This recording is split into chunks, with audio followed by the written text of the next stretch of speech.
finding the grace of God in recovery. And how about prescriptions? You've got prescriptions in your house. Are they being abused? That and treatment step by step today live. Let's get it started. Ha! Let's get it started in here. Let's get it started. Ha! Let's get it started in here. Yeah. Let's get it started in here.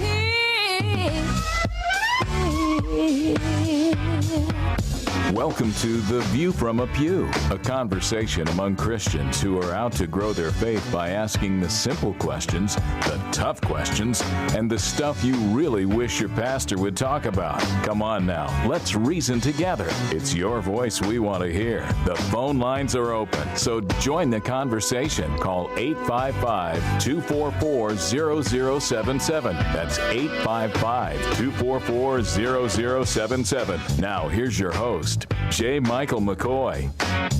All right. How you doing? It is the 26th day of November in the Lord's year 2012, and it's the Monday edition of The View from a Pew, and we're very glad to have you here with us. We know that you have lots of choices of what you can be listening to or watching at 3 o'clock Central Daylight Time on Mondays, and for some reason you've chosen to plug into us here, and we appreciate that. And I want to, I don't do this often. I would do this more, but I met a lovely young lady who is listening to us right now. Her name is Katie, and she works at Palmer's, where I had a salad today, and she loves listening to this show. And she said she thinks you're cute. Hey, that's excellent news. Yeah. That's excellent news. She wanted your phone number. How's your wife feel about that news? She wouldn't care, probably. I don't think so. Oh, his wife. Oh, I don't know how your wife would feel. All right. Lots of things to cover. Recovery Monday with Joe Mites, Bob Montserrat, the Cat in the Hat, of course, Father Tattoo in the production room. Want to cover several things. Somebody asked me today what the step-by-step procedure in the 7 weeks that someone goes to St. Gregory's. So I thought we could cover that today. That would be one thing. We could talk about prescription medicines. And the only other thing I'd just like to start out with today, I would just like to start out with just one gentle, humble word of support for my Hawkeye fans.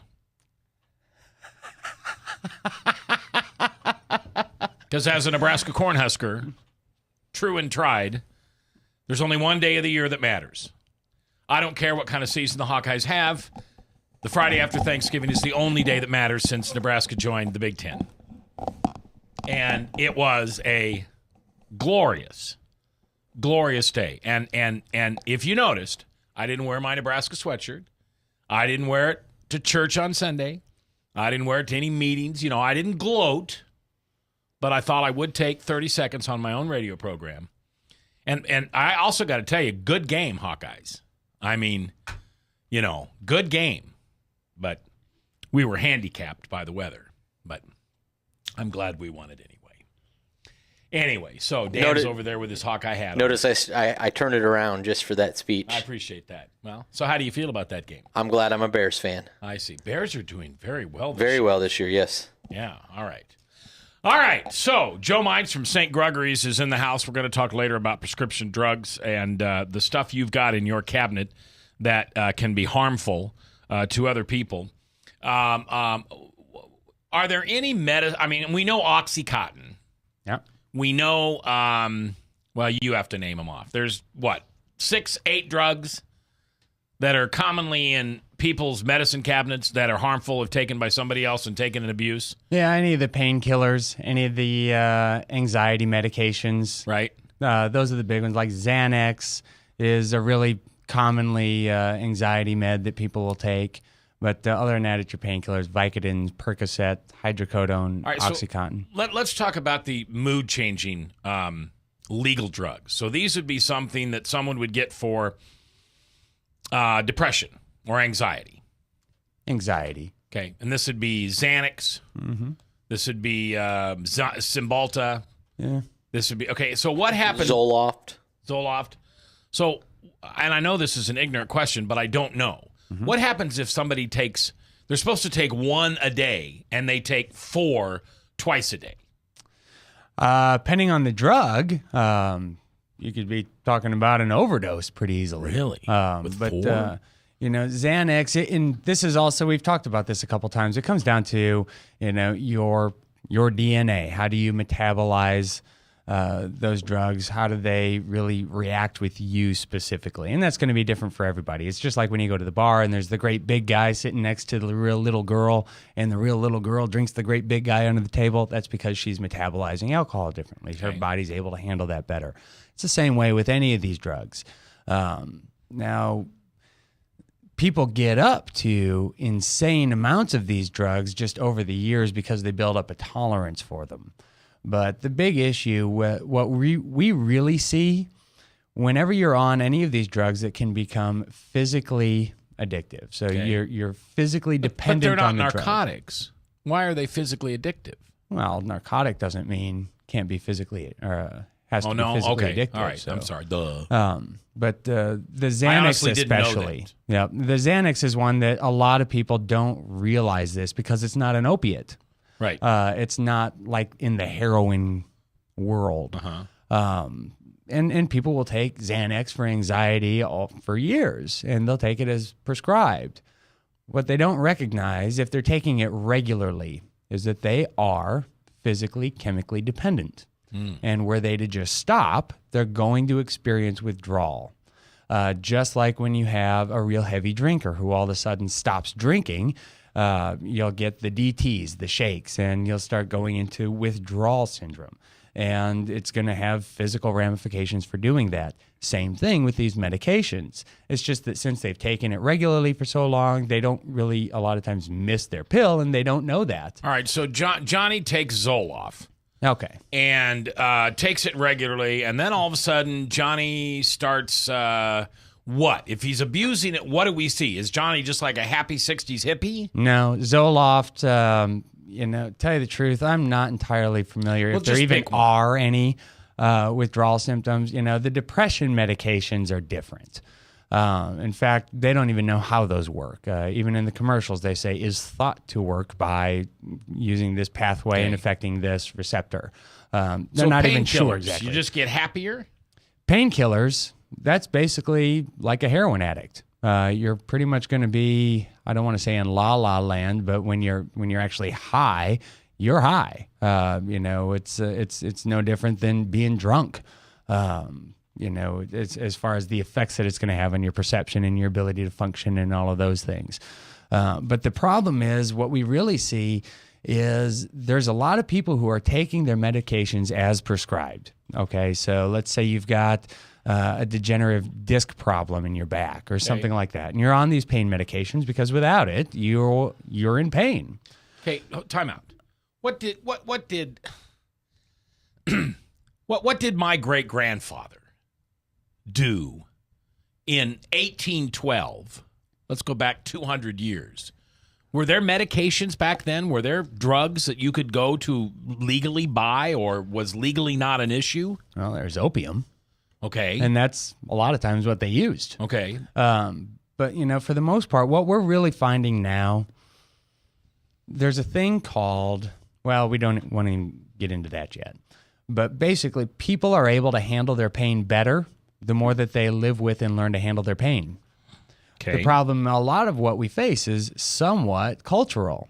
Any little pain, we've got to get it taken care of right now. Absolutely. And we never adjust to being able to live with those.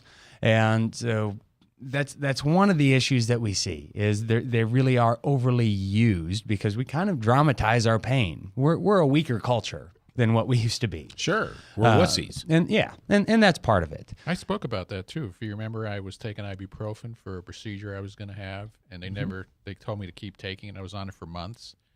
And then they said, "You're still on it?" And I said, "Yeah, you've been telling me to stay on ibuprofen forever." And they said, "Well, get off it." So I did.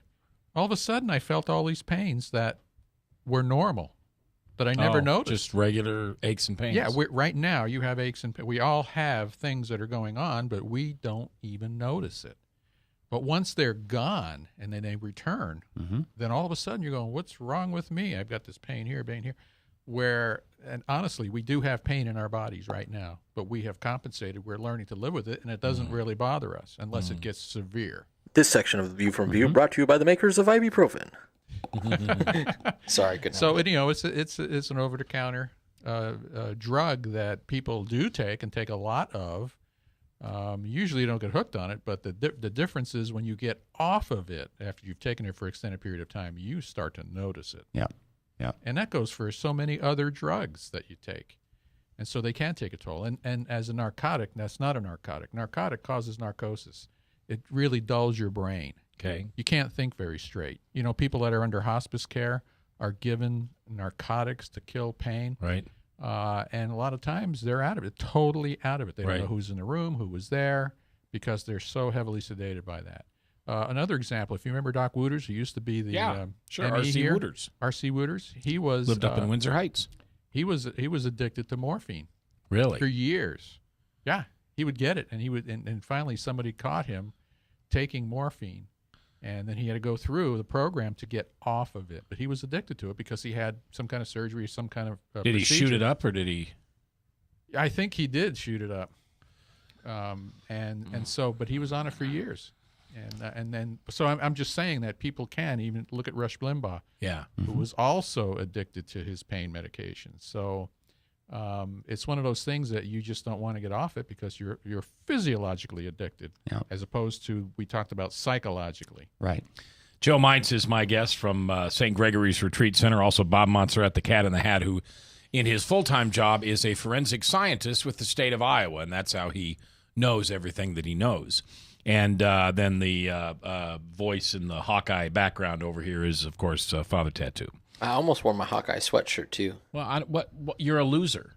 It's also a good Why point. would you advertise it? It kind of relates a little bit, you know. I mean, now Minnesota Gopher fans, they've been dealing with the pain of their football program for years. Mm-hmm. Now the Hawkeyes, they've been preach it, brother, preach it. They've been basically a little inflated on their feel good for a while. Amen. You know, I mean that they've been able to compete. Let's face it, has been a bit of a miracle in and of itself. They've been a little high on their success. Praise lately. the Lord, amen.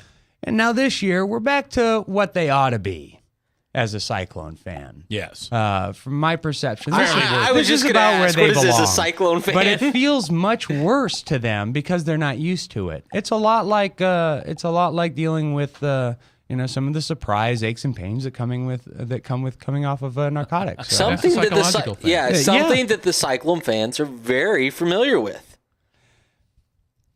But the Cyclone fans don't Hey, have... are you going to be doing this show from the Hawkeye Bowl this year? Or, Oh, yeah. What bowl are you going to this year? Hey, it's all right. Even a blind dog finds a bone every once in a while. Yeah, not this year. All right.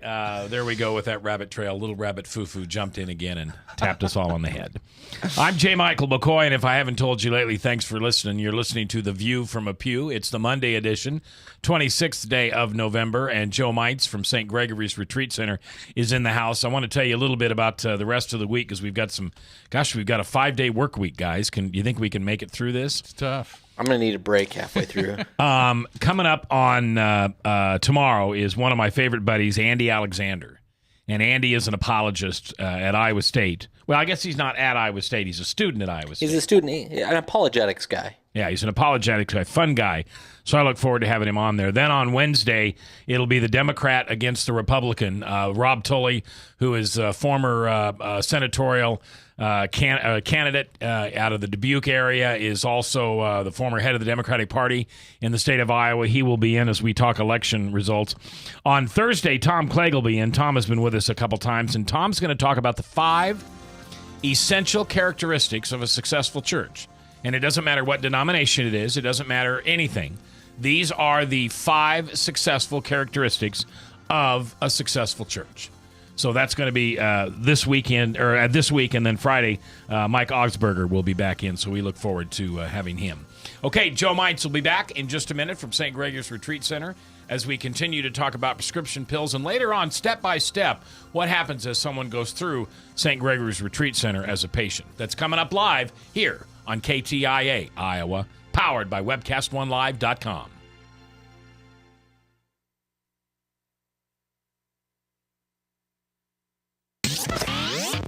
From the RE/MAX Real Estate Concept Studios, this is Webcast One Live. Drug and alcohol addiction slowly steals a person's identity, tearing away pieces of their life little by little until one day it seems like the hope of a happy future is gone and there's no chance of getting it back. Here at St. Gregory Retreat Centers, we can assure you that there is hope. Our unique approach to recovery begins with the understanding that the dysfunction and damage caused by addiction can be overcome, not just dealt with. Don't let another day go by. Call St. Gregory today.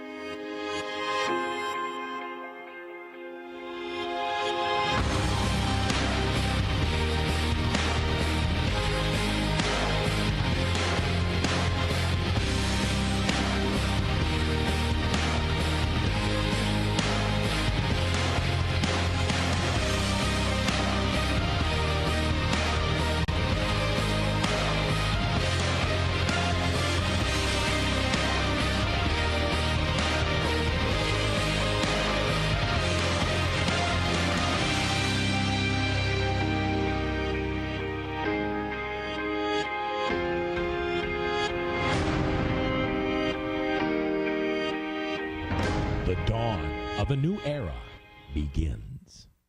Well, hi, I'm Rob Spearman. I'm a broker-owner of RE/MAX Real Estate Concepts in Des Moines, Iowa. Give us a call if you're looking at buying or selling a home, or if you're having trouble on your mortgage payments or looking to purchase foreclosures. We have the agents to help you, experienced, outstanding agents. Our office number is 515-276-2872. Or if you'd like to look at homes, go to our website, homeconnectusa.com. Whether you're 10, 25, 50, 80 years old and beyond, everyone needs to live within their means. I'm Tom Coates with Consumer Credit of America. For almost a quarter of a century, we've helped people of all ages learn to manage their personal finances to benefit them far into the future. When problems arise, we've got the experience you need to make those debt problems go away. Got financial problems? Call Consumer Credit of America.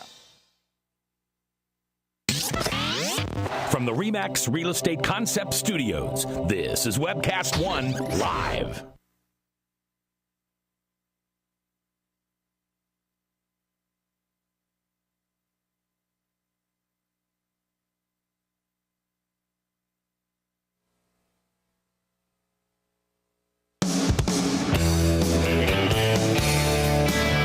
Have you ever been told you're not a good enough Christian? Well, we have too. Join the conversation. Call 855-244-0077. Now here's your host, president of the Not a Good Enough Christian Club, J. Michael McCoy.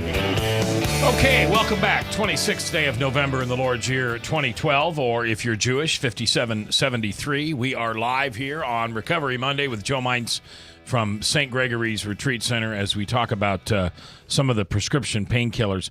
So you got to talk to me like I'm a 6-year-old. So if I overtake, and I don't take pain medication, have I ever taken pain medication? Probably when I had my back surgery in '94, I probably took some, but I don't recall. You're just high. I mean, you just la-la land. Yeah, pain medication is heroin. Really? Look at it that way. You know, and that's what a lot of people don't understand. That's essentially what you're dealing with. Now, it's also important to recognize that, you know, again, there's extremely useful applications for this, but you have to recognize what you're dealing with, first of all. Now, there's plenty of people that take their medications as prescribed, and we do draw a line between physically dependent and addicted as far as the psychosocial aspects are concerned. You may not be psychologically addicted to something, but if you stop taking it, there's going to be some issues. What are they called? Placebos? That's how they test people? No, not really. I mean, it's pretty straightforward. Okay. You know, you're either going to chemically react or physically react by coming off of these, or you're not. Usually, if you're taking an opioid prescription painkiller as prescribed for a week, you're going to have some withdrawals. You're at that point at some level chemically dependent on it. And, you know, you just usually all that means is that you need to taper off, and you shouldn't have any problems as long as you do it slowly. The problem is when that crosses a line. Now, you know what that is you know, there's usually that gray area between when it's socially drinking, not a big deal. And then there's that period in between that and, okay, now that there's a problem. Yeah. And it's what's happening in that middle period. Where am I deriving more pleasure from this and more reliance on this than I used to? A lot of times it's to handle your family circumstance. A lot of times it's to handle stress at work, all of those things. But at some point, you know, drugs and alcohol form a function. I mean, they work for lots of different things. Pain, yes, but all kinds of other things too. That, you know, there may be more difficult solutions to, but they're real and better and natural solutions. The problem is that once something fills that void, like a drug or a drink, we stop looking for how do we handle this on our own better. And that's where we run into problems. So there's a lot of people that are on these prescription medications, taking it as prescribed, it's doing its job, it's keeping my back feeling where at least I can function during the day. And then all of a sudden there's stress at work or there's trouble at home. Now all of a sudden I take that pill and stress at work and trouble at home isn't so bad. And that's, you know, there's this period of learning to rely on it. And now we're crossing over into psychological addiction. Now we're talking about something that's going to take a little bit more work to really get to the bottom of. And that's the problem. Now, on the other hand, with the opiates, even if you never cross over into this period of psychological addiction, there's a condition that's referred to as opioid-induced hyperalgesia, which basically... Whoa, back up. It's a Say big that word, again. but I'll unpack it. Okay. But it basically, in many patients, there's a lot of evidence that shows that these opioids that are there to treat pain actually make you more susceptible to pain over time, making the very pain that they're supposed to treat worse. And there also we have a problem. So the bottom line is that these medications are intended to be used for a relatively short period of time. There's very few studies that say it's ever a good idea to take these over 90 days. After 90 days, we're kind of playing with fire. Okay. Because the very reason that, you know, it is a very dangerous drug. Secondly, it does have the reverse effects as it was intended to. And sooner or later, we're going to have to learn how do we get you to a normal, healthy, more homeostasis for your functionality as opposed to relying on something to dull the pain. And it's that's really what we see a lot of, especially with the Harborview Medical. That's what a lot of people are coming into. It's very difficult for a doctor to figure out, okay, what's really going on with the pain here? Because first of all, they a lot of times don't have the resources to help you get off and see if the pain's really still there, or if that pain is real, or if it's a psychosomatic where we can invent a lot of things. But getting to the bottom of the picture is a difficult thing. So these are very, very tricky medications. It's a very tricky process to deal with well. It's a pretty packed bottle once you get into the narcotic prescriptions. Not to use a pun. Right. Well, pun fine. Joe Mines from St. Gregory's Retreat Center is in the house, and we're talking a little bit about pain medications. And it doesn't seem, from what we've talked about, that anxiety medication, antidepressant medicine is ever really a problem. Well, anxiety, yes. Depression medication. What's the difference between I got depression and I have anxiety? Well, either one, I can't control my mood. The depression medications is a whole new ballgame as far as my views, first of all, but also just their biophysical effects. They're not targeting the same receptors in the same way. Bob, you could probably speak a lot on the difference between a benzodiazepine and like a Zoloft. Yeah, well, you're right. They have different functions and they target different receptors in the brain because our brains are made up to react, and certain receptors, which they are made to receive things that make them function. And so if you go to a receptor site with a certain drug and they're targeted to certain receptors, it'll come out with a certain reaction, whether it's killing pain or whether it is taking away, mellowing you out, making you feel like everything's okay, like alcohol would do, since it's a depressant, central nervous system depressant. So each one targets a different receptor that has different functions within you, whatever your anxiety or depression or whatever your thing is. And so that's why there's so many and such a variety of them that the doctor is trying to figure out which is the one that's going to hit that trigger that you need to take care of what you perceive as your problem. And you're saying the perception of your problem is what you're trying to figure out. Right.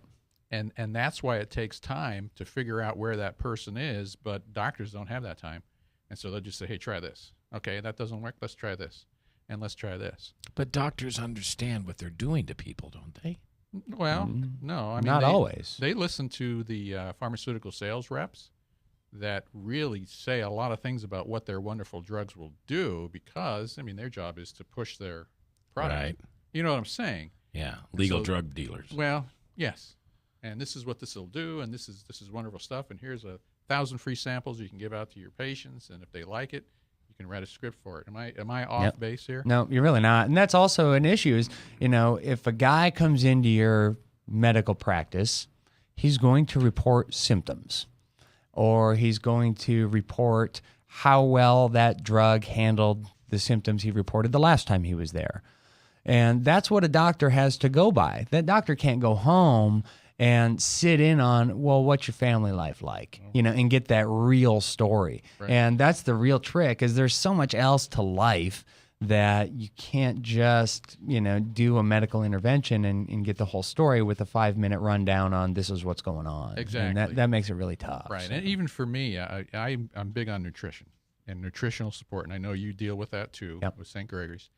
And so if people tell me they have a certain particular problem or their joints ache, whatever, I start thinking, okay, how can I support them nutritionally?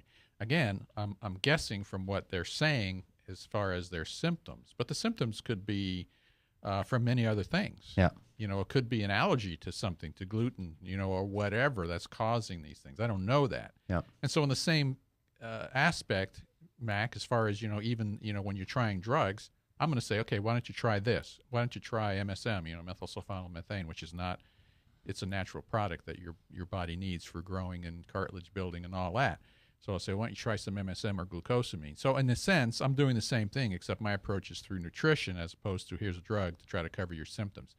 My approach, which is also the approach of St. Gregory's, is if there is a problem with your body, let's get to the problem and let's not cover a symptom. Right. The drugs tend to cover symptoms. They don't heal you. They just cover up a symptom. Mm-hmm. You really want to get to the root problem. And what is it? Is it a deficiency, some nutritional deficiency, or what else? Whatever else. So if you're just continuing to cover symptoms, then you have to have all different variety of drugs continue to try to cover those symptoms, never getting to the root cause. So doctors aren't healing you with those drugs. I'm not saying, in general. But, your body's going to heal itself. How do you get to that point of your body healing itself? Yep. Nope. Couldn't have said it better. Bob Montserrat, the cat in the hat, watching the chat, who is also a forensic scientist for the state of Iowa lab. That's how he knows what he knows. He's not just like super science nerd guy. He knows what he's talking about. Father Tattoo in the production booth, and, of course, Joe Mize from St. Gregory's Retreat Center. A little bit later on in the program, I want you to walk through the steps of what somebody does when they go through St. Gregory's. So if there's someone at home today or driving down the road and they resemble some of these remarks, either themselves or they know somebody, you can get an idea of what St. Gregory's is all about and try to get an idea of how to help that person in your life. I got a phone call on Sunday from a very frustrated husband who listens to this program. And I have my cell phone number on my identification. That's how people can get a hold of me. And he called, and he and his wife have been casual drinkers since they were in high school. Never thought it was a problem. He went in for surgery, and the doctor said, you really shouldn't drink around this. And so the guy took it as an opportunity to not drink for not only the surgical time, but he kept abstaining. And he lost weight, and just kind of something new happened. The guy's probably 55. And so he said to his wife, he said, you do the same thing. And he realized that she couldn't. Yeah. Yeah. And so many times that is the case where you've got one person in a relationship, in a marriage that's an alcoholic, and the other person is just codependent, and they just drink along with him. Yeah. And this was the case. And he always knew that his wife could handle her, quote unquote, handle her liquor better. Mm-hmm. than he could, but never thought anything about it until she couldn't quit. And I want to be respectful because he may be listening. Well, I haven't identified him, but he began to weep on the phone because he didn't think he was in denial. But now, as he sees the facts of what's going on with his wife and he begins to backpedal and watch the movie, he realized that probably through her whole, and they've been together 30-some years. They've had 3 kids, the whole 9 yards, and he just wishes he had seen some of the signs. You know, she had they lived in a small town in Iowa, and the cop pulled her over, and she had too much to drink one day, and so he just brought her home. You know, the old Mayberry USA type of thing. That's how it used to work in small towns. And he didn't think of it. Of course, if that happened today, it'd be an OWI, child endangerment, et cetera, et cetera. And so had quite a lengthy conversation with this guy at a local restaurant on Sunday after church, trying to get him to, do something with his wife. And you and I will probably talk about it later for her, but she's just totally, her deal now is, you wanted to quit, that's fine. I don't want to quit. And as you and I both know, if they don't want to quit, you can't put them in a straitjacket and tie them down. And although we'd like to do that with some of our loved ones, but you can get them committed. There are some things you can do, but a lot of times it's very dangerous for the family. So anyway, I want to talk about step by step so people are familiar with what would happen if you would choose to send somebody or ask somebody that you love or that you care about to go to St. Gregory's and get the help that they need. We'll do that when we come back live here on The View from a Pew. It's Recovery Monday. I'm J. Michael McCoy. Thanks for listening to KTIA 99.3, powered by WebcastOneLive.com.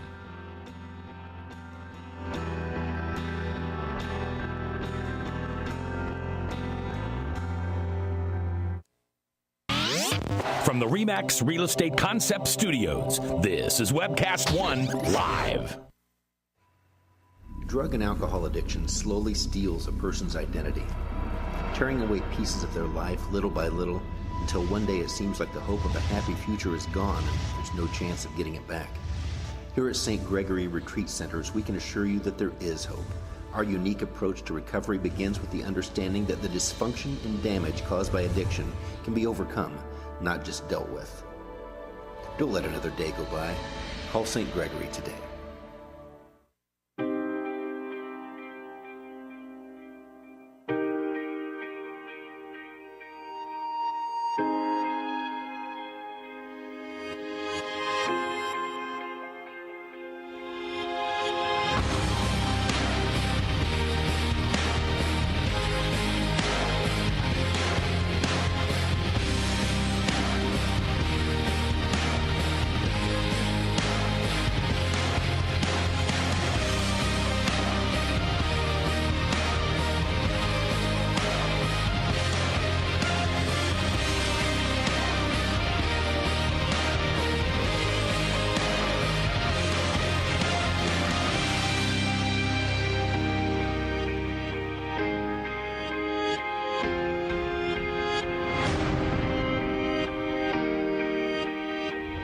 The dawn of a new era begins. Well, hi, I'm Rob Spearman. I'm a broker-owner of RE/MAX Real Estate Concepts in Des Moines, Iowa. Give us a call if you're looking at buying or selling a home, or if you're having trouble on your mortgage payments or looking to purchase foreclosures. We have the agents to help you, experienced, outstanding agents. Our office number is 515-276-2872. Or if you'd like to look at homes, go to our website, homeconnectusa.com. Whether you're 10, 25, 50, 80 years old and beyond, everyone needs to live within their means. I'm Tom Coates with Consumer Credit of America. For almost a quarter of a century, we've helped people of all ages learn to manage their personal finances to benefit them far into the future. When problems arise, we've got the experience you need to make those debt problems go away. Got financial problems? Call Consumer Credit of America. From the RE/MAX Real Estate Concept Studios, this is Webcast One Live.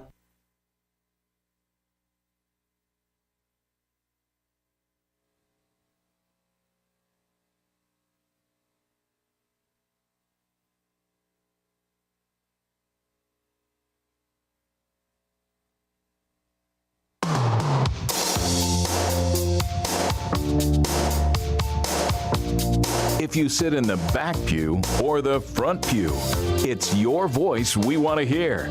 The phone lines are open, so call 855-244-0077. Now, here's J. Michael McCoy. All right, welcome back. 338-22 before the top. Salem Radio Network News, and then True Blue starring Michael Mudloff. Michael does a really good show, too. I mean, I always knew Michael was good on the radio. He's been on the radio with me for, 8, 9, 10 years. But does a very good job hosting his own show, so I really appreciate that. I told you I started working out. Mm-hmm. And I have I figured out what people mean when they say they get into a zone. Because I get into a zone on my, what's it called again? Not eucalyptus machine. Your elliptical? Yeah, elliptical. And I get in a zone. Well, I missed 2 days last week, and I thought, I'm going to go back today, and I'm going to be slow and groggery. Man, I just popped right in there and got my time in, felt good. I may be getting... that'd be a good thing to be addicted to. It would be. 60 minutes a day on an that elliptic. elliptic? Is that right? Elliptic? Elliptic, yeah. So I'm going to go by push, pedal, and pull, I think it's called. See what those babies run. Yeah, my sister just dropped theirs off there. Really? Yeah. Well, why didn't you just... So I know there's a good one there. Tell me. If she could have given it to me. Well, I wasn't going to... You could have. I guess it never occurs to me to give away torture devices. Well, you could have given it to me for Christmas. You want to see me tortured. You like that idea. They're expensive. I mean, well, they're various prices, but the good ones are pretty. My wife got one on Craigslist for like $100. Oh, is it a good one? Gets the job done. Okay, yeah, that's right. I don't need heart rate. I don't need any of that stuff. All I need is how much time, which I can, do with a stopwatch. Gets the job done. Those things usually get thrown away after a couple of years. You buy them, you think you're going to use them. Yeah, you never do. It's like my punching bags, my weight machine. I've got a nice Smith machine in my basement, and got a elliptical sitting down there. And, really? You want to give it to me for Christmas? No. Why not? Because you're not using it. I might. You'll never use it. That's right. People who are tattooed like you are just naturally sedentary. That's right. You're never going to use it. We're going to start calling you Big Father Tattoo. There you go. Soon. BFT. All right. So anyway, I was just very pleased that I just hit that groove right away. It was great. Yeah, I know what you're saying. For me, it's walking. Oh yeah, that's right. You like to walk. I love to walk. I go out and walk around the neighborhood. What was it? Friday, I walked like 6 miles. What do you do when the weather goes bad? Put on layers. So you still walk out? You don't go to the mall or something and walk at the mall? I walk outside. Why don't you walk at the mall? That's boring. Yeah. Well, you got to be pretty old to be a mall walker. Yeah. Oh, now I don't think that you're. And I want to go fast. And you get people that are in your way, especially this time of the year. Oh. People are mobbing the malls, buying in a frenzy. I'll just stick with my eucalyptus I'll be knocking machine. people down left and right when I'm walking. Seriously, you've got one and you don't use it and you're not willing to give it to me. I'm hurt. I'm sorry. You don't use it. Dan, just invite him over to your house. I'll pick it up. I'll get it out of there for nothing. It wouldn't even. You wouldn't have to pay me anything. It's not even my decision. My wife would tell you that she uses it occasionally. I don't know how to. So if your wife says it's okay, it's okay. She's not going to say it's okay. But if she does, it's okay with you. Yeah, I suppose. Okay, we got it on tape right here. Of course, that didn't do any good. He said he'd vote for Romney if, whatever. All right. I have... yeah, but that was being facetious. It's like I'll tell my kids that I always will lie to them at Christmas time, too. So, liar.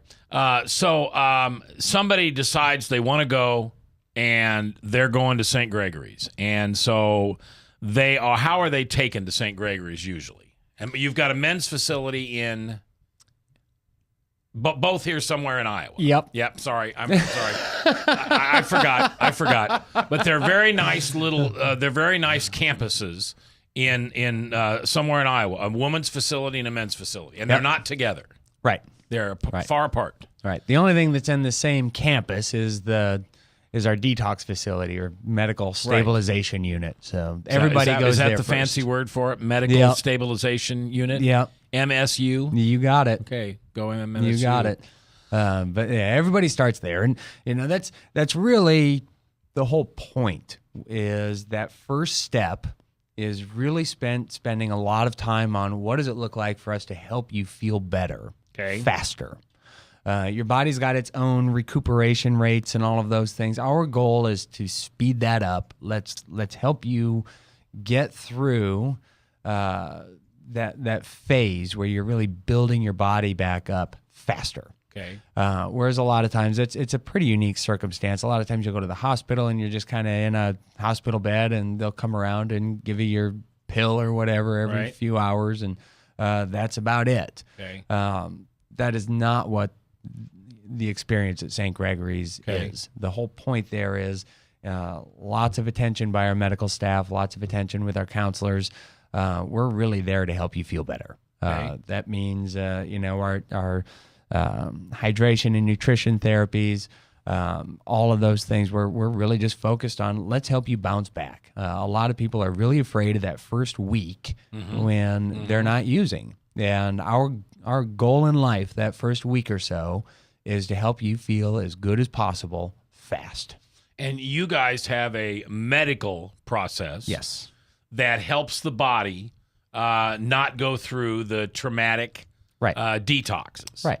And detox, that's a term not only just used for alcohol, but it might be heroin, it might be pot, it might be prescription drugs, whatever it is. Well, a medical detox is really for those drugs that you're going to be at risk for adverse reactions to, like alcohol, you're at risk for seizure, stuff like that. We're trying to smooth that process out as much as possible. And there are some for like methamphetamine or pot. Mostly what we're looking for is, let's get you a good period of rest and rehydration and nutrition. Yeah, a friend of mine a couple of years ago went and had a shot, and then she just kind of collapsed for a couple days.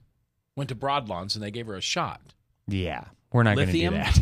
Yeah. Is that right? Yeah. That's not good stuff, is it? It could be. It's a different thought process all the way around as far as how they're approaching it. Okay. We're not just trying to knock you out and wait for a few days until maybe some of that's out of your system and you feel better. We very much believe that you're actively involved in the process of feeling better. And we don't want you to be in a coma.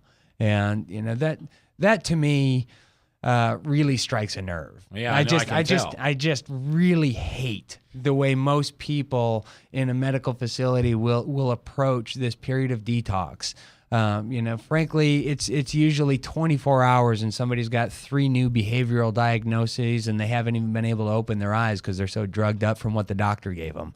The whole point of our medical stabilization unit or detox is to get you off of everything that you're using, help your body to bounce back. We're really trying to help your body to rise to meet the challenge of not having the alcohol or the drugs and all of those things in your system. We want to see who you are at bottom when you're functioning well and you're getting healthy. All right, and I know that you're going to tell me that the answer to the question is it depends on who the person is and what the drug using. But how long, let's just say alcohol, how long until I'm alcohol-free? Until you're alcohol-free? Yeah, if I quit drinking and I go to St. Gregory's, how long does it take for that to get out of my system? Few hours. Really? As far as getting out of your system, that's one thing. Right. But feeling better, getting through. How long until I'm not doing the shakes? There's no chance for seizures, things like that. You're usually talking about 72 hours as far as getting through what typically would be a medically susceptible period. What about meth? Meth, you're, for the most part, somebody comes into us on meth. They take a glass of milk and have some cereal and go to sleep for a couple days. But for the most part, people are in that detox unit for about a week. Okay. Some of the more difficult cases, we can have 2 weeks. Does depend on the person. Methadone is a drug that, oh my gosh, it was really brought into existence to help opiate users to wean off of their opiates. They go from opium to heroin. It's more addictive than heroin, and it's a much more difficult withdrawal process. But that can take a little while. So, on an extreme case, so we can have 2 weeks. Joe Mines is coming back live from St. Gregory Center here on The View from a Pew on 99.3 KTIA Iowa. Thanks for listening.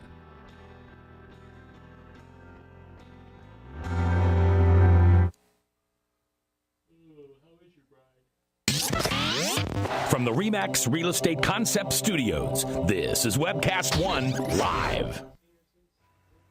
Drug and alcohol addiction slowly steals a person's identity, tearing away pieces of their life little by little until one day it seems like the hope of a happy future is gone and there's no chance of getting it back. Here at St. Gregory Retreat Centers, we can assure you that there is hope. Our unique approach to recovery begins with the understanding that the dysfunction and damage caused by addiction can be overcome, not just dealt with. Don't let another day go by. Call St. Gregory today. Well, hi, I'm Rob Spearman. I'm a broker-owner of RE/MAX Real Estate Concepts in Des Moines, Iowa. Give us a call if you're looking at buying or selling a home, or if you're having trouble on your mortgage payments or looking to purchase foreclosures. We have the agents to help you, experienced, outstanding agents. Our office number is 515-276-2872. Or if you'd like to look at homes, go to our website, homeconnectusa.com. Whether you're 10, 25, 50, 80 years old and beyond, everyone needs to live within their means. I'm Tom Coates with Consumer Credit of America. For almost a quarter of a century, we've helped people of all ages learn to manage their personal finances to benefit them far into the future. When problems arise, we've got the experience you need to make those debt problems go away. Got financial problems? Call Consumer Credit of America. From the RE/MAX Real Estate Concept Studios, this is Webcast One Live.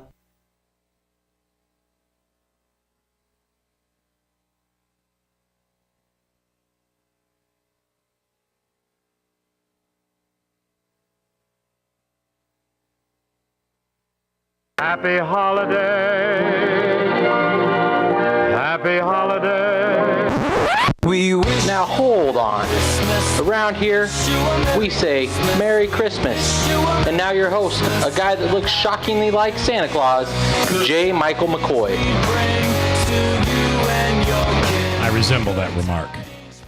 3:50, 10 before the top. Salem Radio Network news at 4, and then at 4:03, it is True Blue, hosted by Pastor Michael Mudloff from Westkirk Presbyterian Church. Andy Alexander in-house tomorrow. He's an apologist. He is just awesome. Wednesday, a little politics. Tom Coates and Democratic House Leader, former Democratic House Leader Rob Tolley will be in. On Thursday, Tom Clegg with the 5 essential characteristics of a successful church. The 5 characteristics of a successful church. And then on Friday, it's Mike Augsburger. I always say that wrong. I like Mike. He's a good guy. You know, I got to be honest with that bumper. I'm a little embarrassed at the quality of that. That's a pretty low bar for me. That sounded like all the rest of them they make. Oh, no, it doesn't. That one sounded like it was recorded in a tin can. Well, that was a year ago. It was a year ago. Yeah, that's pretty good. All right, Joe Mites from St. Gregory's in the house. So you take alcohol is a couple days, methamphetamines a couple weeks, opiates. So about at 2 weeks, the drug, the alcohol, whatever it is out of the system. That's when your body's able to essentially be on the well along in the healing path. 2 weeks. Okay. You're usually in that medical unit for about a week. Okay. Yeah. So. And then the fog lifts. Yep. And a lot of times the fog is replaced with adrenaline because you're high on getting clean. You're high on getting sober. The Red Cloud days, is that what that's called? Or I've heard it called that, something like that. Okay. That must be in the rooms. Okay. And then the hard work begins of helping them discover who their creator made them to be. Yes. Which oddly enough isn't nearly as hard as you'd think. Okay. I think because of what they've been through? No, it's because that's who their creator made them to be. It's usually right in front of people's faces. The difficult part is helping them believe it. People usually have a pretty good idea who they are. And they have an idea of the bad side of them. They have a pretty, albeit abstract, but they've usually got a pretty good idea who they are. Okay. The problem is that they spend a life of conditioning helping to disbelieve that and not believe it real, and that's really what feeds into why they feel bad about themselves, is they know that they're not where they ought to be. And you can only know that you're not where you ought to be if you have some semblance or notion of where you ought to be or who you are. That's really the biggest issue that we look at is, it's like, look, and in fact, I was a few minutes late coming into the studio today. I was on the phone with a young man. I've been working to get him into treatment for 10 years. And my heavens. Finally made it. And I haven't been so absolutely excited to hear somebody speak the way he spoke to me on the phone. He just called me. We've obviously known each other for a long time. But he called me. I was in the car pulling into the parking ramp, and he just said, look, I just wanted to reach out and tell you this is amazing. And I'm not even talking about St. Gregory's. The amazing thing is this guy is to a point where he's really realizing the potential that he has that's inside of him. Yep. And man, is he ever just on a cloud. And, he's kind of at this new point in his perspective and what life is, who he is. He is... It was absolutely inspiring because I remember what that felt like. Like that first time when you kind of wake up and it's like, I could actually do this. Yeah. And when you really realize that, it's just like, holy cow, think of what that means. And he is kind of in that spot. And most of our program really, a lot of people think of it as do A, B, C, D, and E. It's really a cumulative experience. We're really helping you to challenge what you think is true about yourself and about your life and the things that have happened to you. Usually people's understanding of those are wrong. They just kind of have all these feels likes floating around in their head, and they just feel like all of these things have happened for reasons that aren't really true. Usually when you really boil things down, they end up relatively black and white. I call those people liberals, but go ahead. Yeah, we all have them. And somebody that's lived the life of addiction especially does. So it's really this process of, teaching them some of the tools on how to recognize those. But just as importantly, it's being out in the communities, doing the community service stuff. There's an elementary school that the guys go and they help little kids learn how to read. We'll go out and help Mrs. Jones clean up her yard or whatever it is. We're always trying to be active in our community. And the reason is fundamentally we want to make sure that they're grasping that you need to be others-centered. But the reason that that's such a big deal isn't just for being others-centered for being others-centered sake.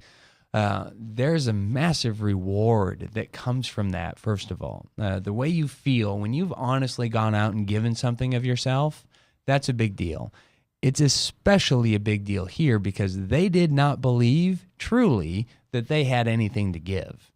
This challenges their whole notion about life. Absolutely. And when they all of a sudden recognize it's like, look at what I can do. That's a big deal.